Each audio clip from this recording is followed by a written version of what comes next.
All right, so we've got a heavyweight lineup for today's podcast. We've got the Avengers together. I'm joined by the Athletic's David Ornstein, who broke the story over the weekend, and also Matt Slater and Adam Crafton as well. David, let's get into Everton because, look, they're charged again. Didn't they just recover from a 10-point deduction, which actually left them at the brink of relegation a couple of months ago? Yeah, let's lay out the situation as succinctly as possible. The Premier League has a financial fair play model. It's now called Profitability and Sustainability rules. The essence is that you live within your means. You spend what you earn. And they allow losses within that of a maximum of £105 million across a 3-year period. Everton were found in the last calculation to have exceeded that £105 million limit by £19.5 million. They were subsequently handed a 10-point deduction by an independent commission. They have appealed against that penalty, and that appeal is going to be heard pretty soon, and they will hope for a positive outcome. In the meantime, we have moved on to the next 3-year accounting period, and Everton have again been found in breach. We don't know the details for certain, but it's very likely to be exactly the same charge, the £19.5 million overspend, because that is still within the 3-year rolling cycle. They are expected to protest their innocence and launch a staunch defence, and put forward mitigations such as, you have already punished us once, you shouldn't be punishing us again. And it's plausible that the outcome of the appeal against the first punishment could have an impact on the second charge. What's going to happen now is that Everton have a couple of weeks to respond. Another independent commission will be set up. They will hear the case once they know the outcome of the first appeal, by the way. And then the Premier League hopes that this will be wrapped up by the end of the year. There is a backstop just after the end of the Premier League season, so it's conceivable that this could go on past the final day of the Premier League season. The Premier League will hope not, but they want to make sure it is completely finished by the time the Premier League holds its summer AGM, because at that, they allocate all 20 places for the next season's Premier League. It's an expedited process now that has resulted from clubs being unhappy that Everton's first case took so long. So they had to all submit their accounts by the 31st of December, and they were given 14 days to learn their fate. That fell on Sunday, just gone. We revealed on The Athletic that both Everton and Nottingham Forest were expecting to be charged. On Monday, the charges were confirmed, and the process now goes forward.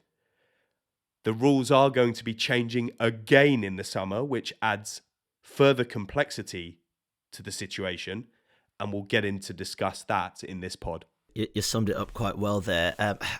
Matt, in terms of Forest, are we surprised that they've been dragged into this mess? I mean, 40-odd signings all at once coming up into the Premier League?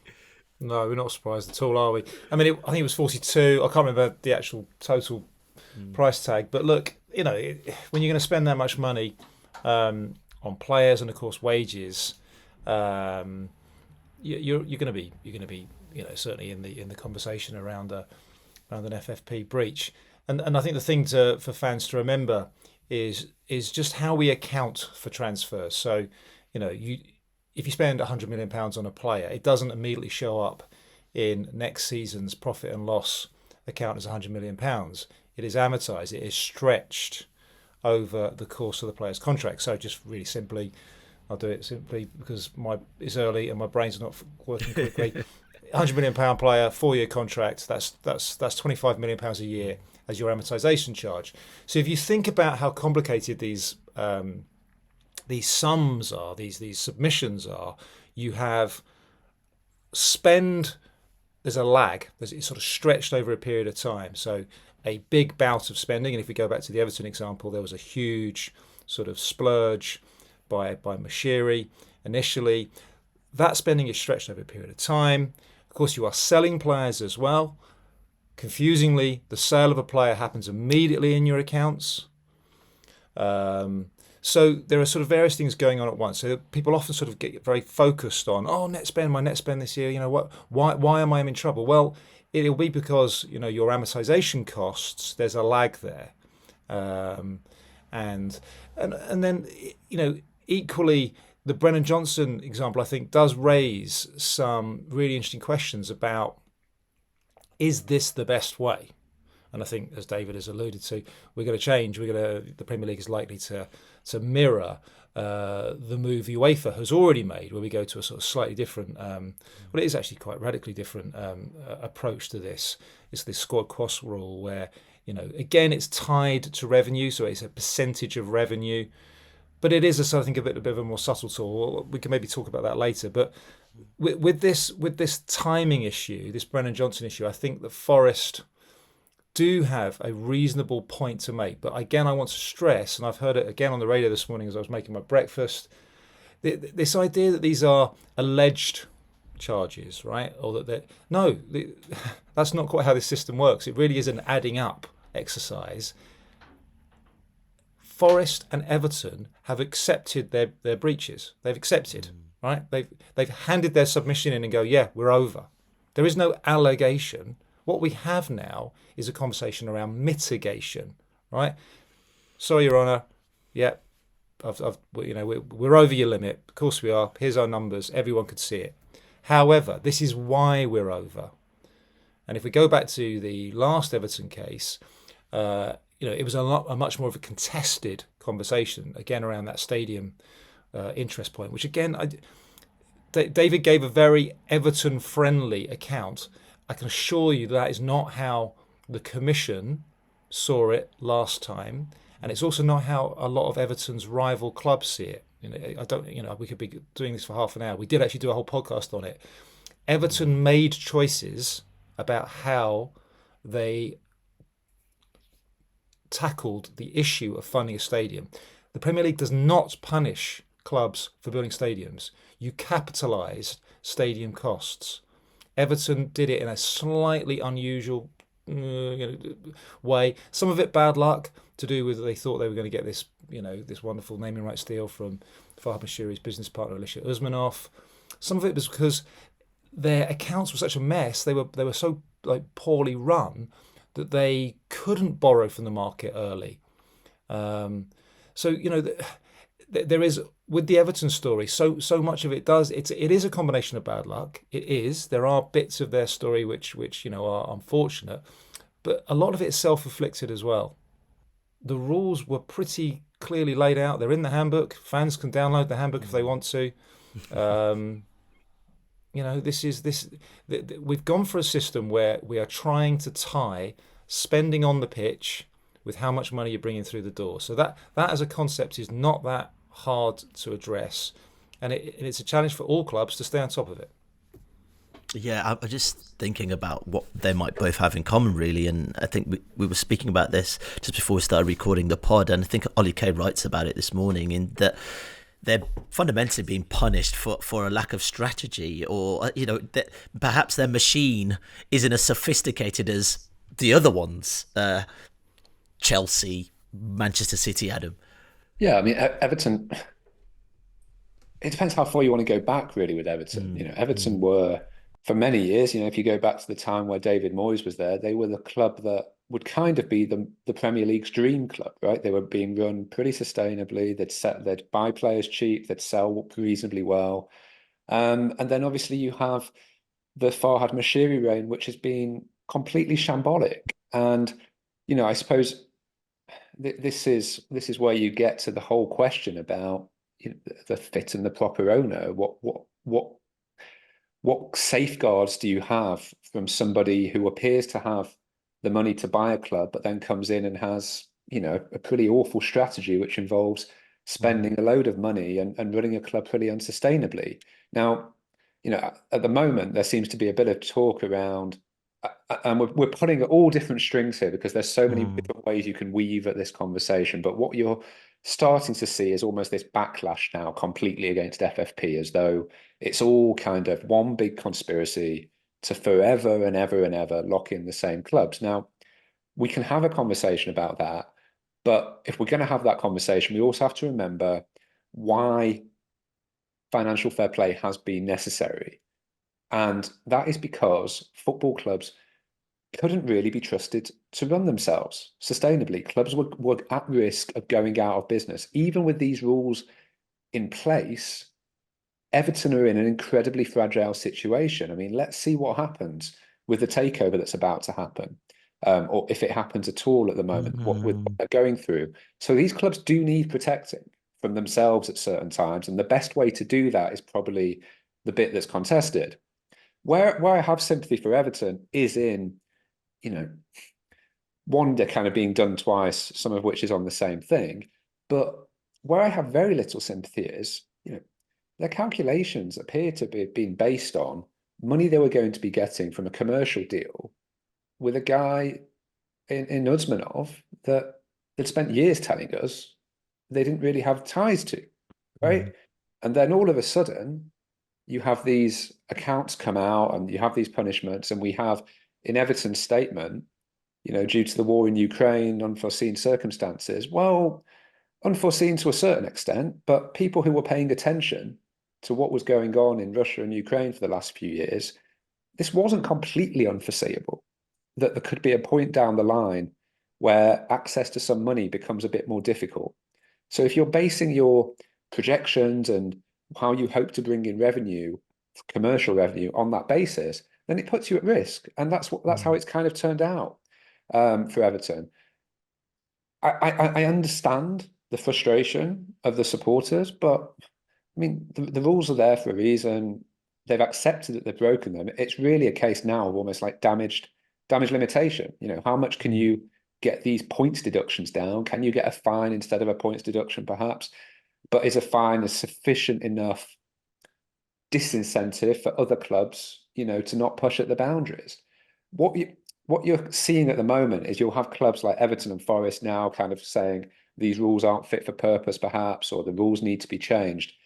I don't expect these rules to be really significantly changed in terms of getting a majority in the league. And probably the big reason for that is everyone knows that Newcastle are there, right? So if you relax these rules too much, then Newcastle have this huge access to money. And I think a lot of the people that make the rules, i.e. the Premier League clubs, will be very wary of that. The difficulty here is, and it's one of Everton's biggest frustrations, is that there is no clear matrix or method for how the points deduction that they were handed in autumn was calculated. And without that formula, there's always going to be a lack of trust from the club, the fans, and maybe the wider public. So the EFL does have a formula, and as it panned out, the Premier League's punishment for Everton was not too far off the EFL's matrix. However, the independent commission did state that they rejected the Premier League's request to impose this matrix, and they had all options available to them: points deductions, fines, and other sporting sanctions. It was their discretion. And so it's really impossible to predict how this will go. The way in which Everton have responded to this suggests they're far more aggrieved and going to fight much harder, potentially, than Nottingham Forest, whose statement was short. I don't think they wanted to antagonise the Premier League further. There's a clear breach. Their discrepancy seems to be more about the date of when the accounts need to be filed by. And I'm not sure how successful they're going to be on that. So perhaps they're looking to sort of reduce any punishment. But yeah, there is the chance that this does cost them their Premier League status, of course, and that will be pretty terrifying to Everton with the new stadium then a year from opening, if it's to go by the schedule. I just wanted to raise a couple of points, and the guys were spot on when speaking about Everton. One of the reactions that I've seen the most on social media, and by the way, the majority of Everton fans that I've seen or spoken to seem to get this, that they're very critical of the expenditure in the early years under Farhad Moshiri. And even many of them seem to see that, they were trying to pay for a stadium, as Matt explains, in ways that were not necessarily how they should have been, or they didn't have the money available because of what's gone before. And then you see lots of fans saying, but we haven't spent in the last couple of years. We've done nothing on transfers. If this was on squad expenditure in the last couple of years, Everton would be absolutely fine. The football side of things, they have got their house in order. The transfer spending was low. We've talked about this on previous podcasts. They've structured many of the payments for further down the line. They're in really good shape on that front. And by the way, this will all come down to the commission rather than the Premier League. It's not the Premier League that handed the points deduction to Everton. It's this independent commission. You may say that the punishment is draconian, and Everton, are saying that sort of en masse. But it's almost like, until we see how this plays out in the coming times, with many clubs seemingly in an uncomfortable position, we don't know for sure that Everton are being treated unfairly, or whether they're kind of, unfortunately for them, the start of a bit of a wave of punishments that may come the way of multiple clubs. Okay, well, let's talk about Manchester City, and be people listening to this pod going, tell us about City, Matt. David alluded to it earlier. Let's just reiterate, why is it different to the Everton case? Blimey. How many different ways can I tell you? 115 different ways it's different. Look, when we talk about Nottingham Forest and Everton, like I said, we really are talking about a sort of adding up exercise. There's some complicated bits around when you capitalise a stadium project. That means when you take it out of your profit and loss, your annual profit and loss, and you put it on the balance sheet, therefore it doesn't become an FFP issue. There can be an argument about, well, we couldn't sell the player then because it would have been stupid. It would have been counterintuitive to sell it then. We sold him 2 months later. Already the season has started, by the way. There are some complicated bits around the edges, but it is fundamentally quite straightforward. Manchester City's case, and I have said this on so many different podcasts, and I've written it so many times, and I still see it. Is people just can't get their heads around it, and I sort of see why they can't, because it does appear to be this sort of simple story of one rule for them, another rule for everybody else. The Manchester City case is completely different. It is the allegations are around lying, cheating, a conspiracy to lie and cheat, really cynical, well thought out project to deceive UEFA, the Premier League, fans, all of us.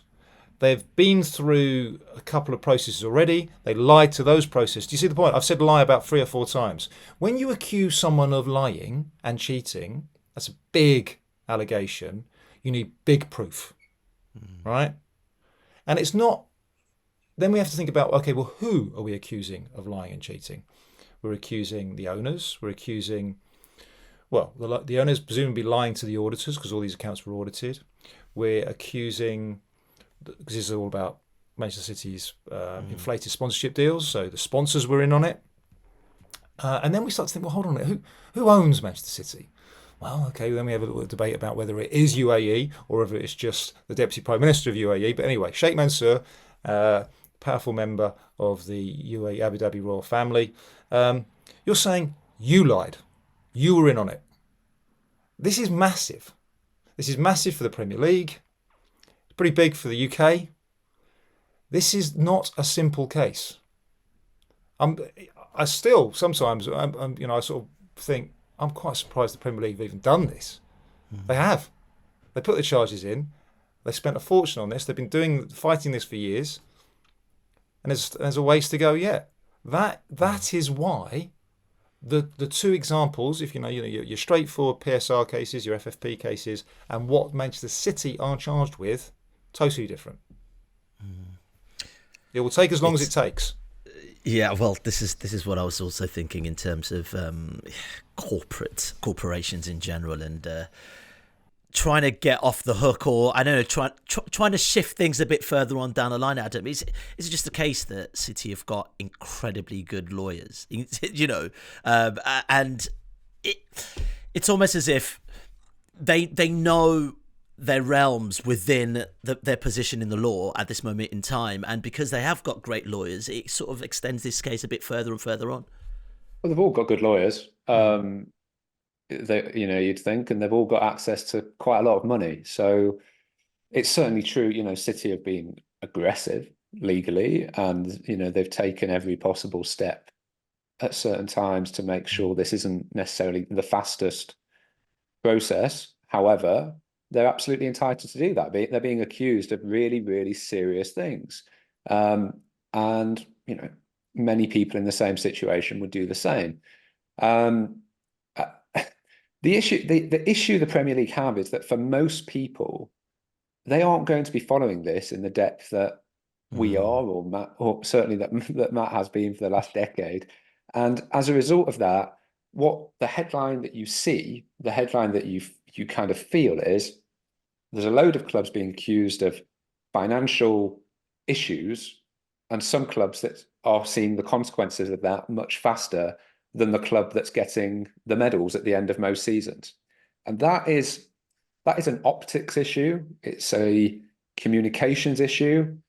I'm not really sure how the Premier League gets around that, other than basically just relying on people like us to continually explain it, because they don't really come out and explain it themselves. And they could do that, right? They basically seem to take the approach that all of this stuff is so important, so confidential, that it can't even be discussed publicly whatsoever.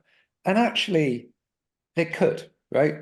The Premier League's chief executive, Richard Masters, or other people who work at the Premier League could be coming out and doing high-profile broadcast interviews. It doesn't have to be with us. Go on BBC One if you want. Get the coverage and exposure, and explain the differences clearly between the cases. Explain why this issue with Manchester City is taking as long as it has. Explain the complexities. Explain the delays, and then I think at least you then put yourself in a position where people who have a kind of a more passing interest in some of this are able to understand it a little bit better.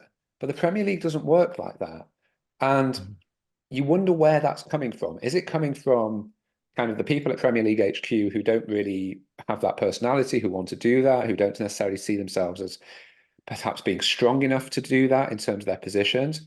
Or is it actually because the Premier League is essentially a club, right? It's a member-led organization. Do the clubs actually want the Premier League HQ coming out and being communicative and being open and transparent? It's very easy at the moment where you have these clubs that are disgruntled and feeling disenfranchised, where they're all like, "Oh, the Premier League's all over the place," as though they've not been in it forever, right? Everton have been there forever. They've been around the table. Sort it out, right? You're there at the table. Change the rules if you don't like. Try and change the rules if you don't like the rules. Speak openly about the issues with the rules. Don't just do it when all of a sudden you're staring at repeated points deductions. I'm not saying that you have to stop confronting every crank and conspiracy theory, but you do at least need to put yourself in a position where you're being sufficiently transparent and open so that most sensible people can look at this and think, yeah, I can understand that, right? It's frustrating. I don't like it, but I understand why it's taking as long as it is, because they're really coming out and attempting to explain it. It's worth a couple of FFP, PSR housekeeping points that we've mentioned, and so have every sort of other media outlet for a long time. But sometimes it doesn't seem to resonate. That firstly, to Adam's point, Premier League rule changes are made by the Premier League clubs. So you need a majority, 14 out of the 20, to pass rule changes. So the current rules that we're seeing now, and the potential changes that will come to this system in the summer, are put in place, voted for by the Premier League clubs. That Everton and Forest are around the table at the moment, and they have their input, and so do others who are unhappy, happy one way or the other. And so I don't know if it, as Adam says, it's perhaps more of a communication thing, that somebody should come out and explain on record why the Manchester City situation is taking longer, so that people hear it from the Premier League chief executive or another executive's mouths, or they release a statement, just to be explicitly clear. Because in response to every single story or report that we're doing at the moment, underneath your articles on The Athletic, in response to these podcasts, underneath your social media posts, 99% are saying, what about City? So crucial to mention that City also, on top of what Matt has explained, they deny their charges. So there was admission of breach to an extent by Everton and Nottingham Forest to get to this point. Everton did comply with the process. They did agree to expedition, although it wasn't dealt with at the end of last season because they didn't feel it was ready, and the commission backed them on that. But they agreed to get it heard as soon as possible. Manchester City haven't, because they don't believe they have any wrongdoing. Yes, they will probably throw a lot of legal support at it. So have Everton. I'm sure Nottingham Forest will, with Nick DeMarco as well. So Manchester City aren't alone in that, but they deny the charges. Vehemently deny the charges, and are going to robustly defend themselves. Yes. So there are real differences here, and the Premier League clubs do have control over how we got here and the future, and we can't get away from that. Yeah, I'm just thinking about what you were talking about in terms of the Premier League being a bit of a mess right at the top here. Do we get a sense that any execs at the clubs that you all speak to think the rules are actually working, Matt? Well, I mean, by definition, the fact they're changing them, doesn't that suggest something pretty clear, that we are that the clubs themselves are not convinced? And look, Dave is right. You know, the change this season to try and get the justice quicker. You know, this very simple principle of justice delayed is justice denied. You know, that was a fudge. That was an amendment, and that was really the Everton first case is the sort of example there to look at, because that did spill over into the following season, and of course that upset relegated clubs. You know, if that punishment was applied at the right time, the table would have been very different. So. But David's point is just absolutely fundamental to this. People really need to understand this. The Premier League has 20 shareholders. They are the clubs. That's what you get when you get promoted, right? You get a share of the league. That's what those shareholder meetings are all about. That's where the votes are. Remember that, 2/3, 14 out of the 20 to change things. And Adam's right. Everton have been there forever. You know, they were one of the founding members. They pushed for this. They were Big Five back then, all right? So remember that. A quick interjection that loads of people have been actually, while listening to the guys and recording this, looking through some of the commentary, and not as full on as the Man City reaction has been, a lot of people saying, what on earth is going on with Chelsea? Because their spend has been astronomical, unprecedented since the Todd Bowley Clear Lake Capital ownership came on board. And again, it's more a bit of housekeeping just to explain how they are compliant this time round. They will have to be very careful going forward, because the costs will continue, and so they will need to continue to balance the books, and it will be interesting to see how they do that. Now, the Premier League has capped amortization, spreading of costs of transfer fees from there being no cap to just 5 years. And we will all be watching closely if they sell somebody like Conor Gallagher in the January transfer window, because homegrown players represent pure profit. And whether you like it or not, they've actually done quite well financially to fall within the limits. Another really interesting point that Matt touched upon about the rules changing. So clearly they realise maybe outdated, it's been in place for a long time, hasn't taken into effect a number of factors such as interest rate changes, blah, blah, blah. I think it's more to fall in line with UEFA, who have already implemented changes for clubs competing in European competitions. And you are allowed to lose a little bit more, but you've got to... you're going to have caps on what you can spend on your squads in terms of salaries, transfer fees, and agents' fees, most prominently. And UEFA are starting it at you can only spend 90% of your revenue on those factors. Then it's going to come down to 80%, then 70%. The Premier League's probably going to go at about 85%. Some of the clubs right now, if you were to calculate it, like an Arsenal and a Chelsea, they might fall foul of that percentage. They've got some time to bring their house in order, and that explains why some of these clubs are being so diligent. And so that's one thing we need to be conscious of going forward. And then I was just going to throw a point over to the guys on all of this reputationally for the Premier League. We can explain it as much as we like, but fundamentally, the perception out there among vast swathes of the public is that all we're talking about now is FFP, PSR. Clubs can't spend in the January window. They're worried about their financial situations. They're worried about points deductions. The impact this is going to have on the Premier League as a global spectacle, as a product to sell, as a commercial asset, the benefit for the UK and the economy, etc. Am I going a bit over the top, or are we reaching a point where it's getting out of control? Yeah, look, it's certainly part of the conversation, isn't it? It's part of the conversation I have zero time for. Because the Premier League spends so much more than everybody else on transfer fees, on wages, has a huge financial advantage, and it's growing. All the metrics are going in the Premier League's direction. That, oh my God, just shut up about this, please. You want to hear what other people in other parts of the world say about this? Everywhere apart from Saudi Pro League, to be honest. And they've got a long way to come. All right, so I don't have much time for this. I understand the conversation. It is, again, part of that wider conversation with government. It kind of helps, please don't push too much on us, because we are very, very true a global brand. And how many of those does the UK have right now?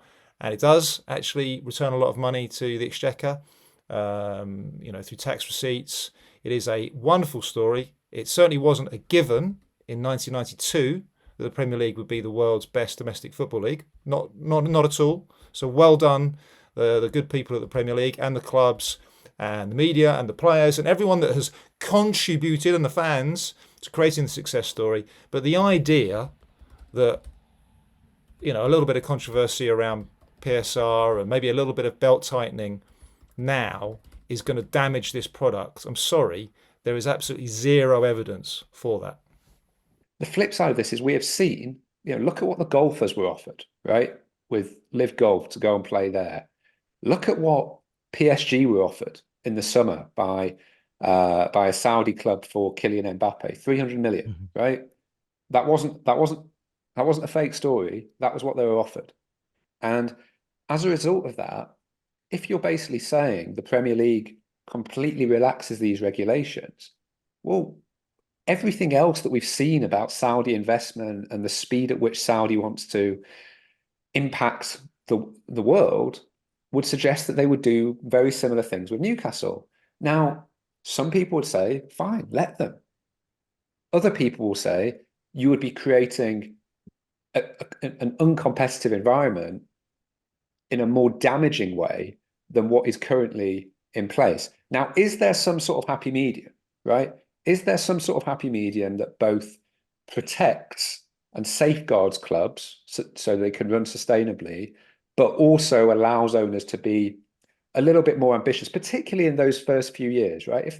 I think Gary Neville's had this idea of, owners having to put some sort of bond in to a kind of neutral location, almost like when you put a deposit down when you rent a flat, right? You're putting some of your own money's locked away, therefore you're going to take care of the apartment in the time that you're there. That's one idea for it. But it's not easy. It's not an easy thing, I think, to overcome. And that is where this whole thing of the clubs make the rules does become a little bit sort of protectionist, right? It does become, Manchester United and Liverpool and Arsenal, of course they don't want Newcastle being able to spend whatever they can because that's bad news for them. But there's also clubs in the middle of the division that don't really want that either, because it would, if the club at the top is spending 5 times more than what's currently being spent on transfer fees, that's going to have an inflationary impact on everyone's spending. So there are arguments for and against this. And of course, some of the motivation over the years, particularly with some of the big clubs in Europe, has been to stop, those kind of clubs that have state links from being able to spend as much as they want, as quick as they want, of course, right? But the idea that you just get rid of these rules, I think would be even more damaging. But I don't know, the guys might disagree with that. Adam is right when he talks about there are various things going on with FFP. What was it for? And the sustainability point is really, really important. It goes right back to, this is what Platini was talking about. He was UEFA president at the time. When FFP came in, and it's absolutely right, I think David made this point, that the changes that are coming in August are, again, a reaction to changes that UEFA's already made. UEFA started this process 10, 15 years ago, so first started thinking about it. And at that time, Portsmouth had just gone bust. Rangers were going bust. There were some high-profile bankruptcies on the continent. There was a really alarming stat, and I can't quite remember it, but it was the total owed to tax authorities across European football. Tax authorities, okay? You and I, public services. And every time there's an administration, of course, the tax authorities lose. You and I lose. Schools, roads, all that stuff, normal stuff, okay? So there are consequences to clubs going bust, right? There are consequences to clubs overspending. And the flip side that Adam was talking about, there's a really obvious flip side too. The sugar daddy white knight model, let them spend, yeah, is great, while the sugar daddy and white knight is willing and able to do so. History tells us, and I could be here all day talking about the clubs that have been owned by very, very wealthy people who have either died, their business has gone bust, they've lost patience, they've got fed up, they've just made terrible mistakes and they've gone. And they've left a club behind with huge debt, running too hot, and it's crashed. Now, that is what you're safeguarding. That's the protection. Yes, absolutely, FFP only really kind of took off because the big clubs were like, oh, not only does it do all that good stuff, all that sort of socially responsible stuff, it might actually kind of be the drawbridge we need, right? Because at that time, they were worried about Man City and Chelsea. And this finishes my point about the Newcastle. If I go back to your question about Newcastle, did it stop Manchester City and Chelsea? No. It might have slowed them down. But they got there. Newcastle, calm down. You'll get there. All right? 2, 3, 4 years of good decisions. What Matt was just saying about, the sugar daddies that disappear, right? For 15 years, we all thought there was, Roman Abramovich might be there forever. Then all of a sudden, something happens in the world. Sometimes it's not even about the person who actually is in there deciding to pull away. Sometimes they're pulled away. And, if I was a Newcastle fan, given everything we know about the world at the moment, I would also want there to be that layer of protection in case, right? At the moment, things are all right between Britain and Saudi and the US and Saudi, just about. But it's a strange world out there at the moment. And what you don't want is, a club that is the absolute heartbeat of a community to have its fate decided by external world events. So, yeah, I mean, Matt's right, when he says that some of these big clubs, they get to kind of have their cake and eat it, right? They get to look like good Samaritans. God, we're wrapping our arms around football. We're making sure that all these clubs, they're looked after. Thank God for us, right? Look at what we're doing here. Look at, we're saving you. But at the same time, obviously they're helping themselves. But actually, like, it's not helped most of them that much, right? Man United have had everything that could have been pitted their way for the past decade. You still need some smart brains at the top of it to pull it off. Barcelona, look what's happened there. Juventus, look what's happened there. I think there are legitimate grumblings about having to sell homegrown players. It doesn't feel quite right that, one of Chelsea's best players this season, Conor Gallagher, is the potential cure to all PSR ills. And there's similar suggestions at the moment about somebody like Emile Smith-Rowe and Eddie Nketiah at Arsenal. We've seen previously Anthony Gordon leaving Everton for Newcastle, who are now being talked about in the same realms when it comes to somebody like Sean Longstaff and Elliot Anderson. The list goes on. And like, why are clubs producing homegrown players, which used to be the pride and joy, the guy that got the crowd on its feet and gave you such pride? Now they're being used as this pawn, the solution to so you can sell a player for 50 million in one go, brilliant homegrown talent, 50 million pure profit. You then bring somebody else in for exactly the same amount over the 5-year contract, and it only costs you 10 million for that year. It's like we're playing football in economics, in accountancy offices and legal chambers, and something feels a bit unsatisfactory about that. Yeah, I'll tell you what, let's wrap it up there. This has definitely been a two-parter. So much to talk about on this subject for sure, gents. Really appreciate your time. Literally just sat there listening to you both just pass it about. David, Matt, Adam, really appreciate you joining us for the pod. Please remember to rate and review this podcast if you're enjoying it. It's currently just $2. That's £2 a month for 12 months at The Athletic. Go to theathletic.com/football pod to sign up today. Thank you so much for listening. We are back tomorrow.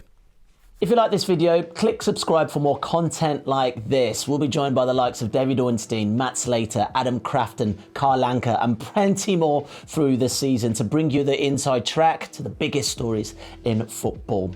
If you'd like to listen to the full episodes for free, search the Athletic Football Podcast wherever you get your podcasts from.